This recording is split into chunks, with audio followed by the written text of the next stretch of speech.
Right, let's speak now to Samer Shehata, who's an associate professor of Middle Eastern politics at the University of Oklahoma. He's joining us live from Norman in Oklahoma. Thanks for joining us. Why are so many people concerned then about the way this referendum is being conducted and basically writing it off, saying it's not going to be free, nor will it be fair? Yes, it's neither free nor fair, and they have very good reason to be concerned because this referendum and the constitutional changes that are underway and that will most certainly be approved in this mock referendum are really the final assault on what's left of the uprising and its achievements that have been battered away in 2011. Let me just jump in and ask you, why is it a mock referendum? This is what I really want to get to. It seems as though people are voting in large numbers. Why do you say that their vote is not going to be a free and fair reflection of their will? Sure. Well, one, we don't know that people are voting in large numbers. That's what the state media is reporting. Two, it's a mock referendum because this has not been something that has been discussed widely by society, by civil society, by political parties, by opposition political parties.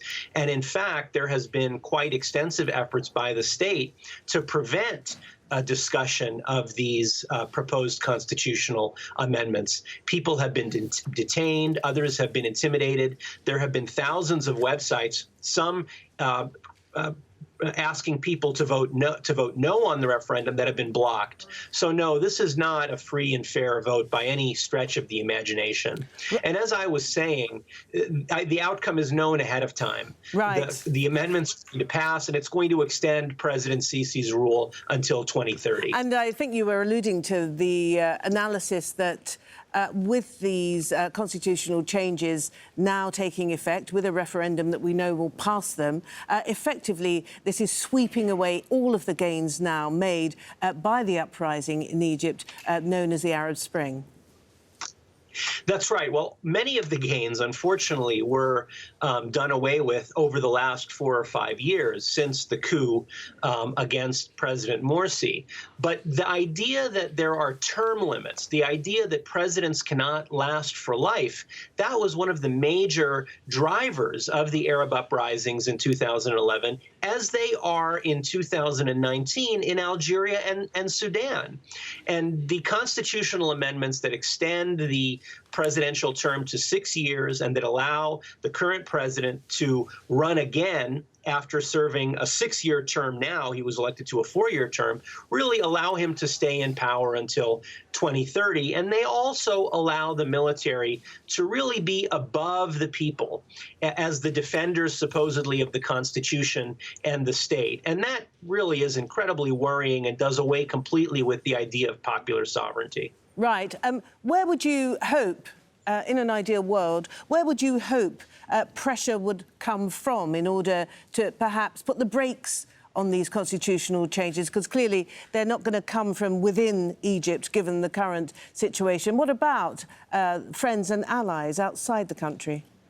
Yes, I disagree with you, Martine, slightly. You know, clearly there's no pressure coming from outside. As we saw, President Sisi was in Washington, D.C. last week and got the approval of President Trump. But there are pressures inside. All of the efforts that the state has made to suppress conversation, to suppress political activity, to block websites, to intimidate civil society activists and political players really is an indication that this is not over. And it's really quite, absurd to think that President Sisi and others have not learned any of the lessons of the Arab uprisings. But quite specifically to your question, it really will most likely be, as it was in Sudan and throughout the Arab world, economic factors, rising prices, unemployment that is not solvable, and so on, crony capitalism and corruption that spark uprisings that then take shape, or protests that then take and encompass political demands. And so that's, I think, what will be inevitably the result of this. Right. Samer Shehata, good to talk to you again. Always happy to have you disagree with me. Thanks for joining us here at Al Jazeera. Thank you, Martine. Thank you.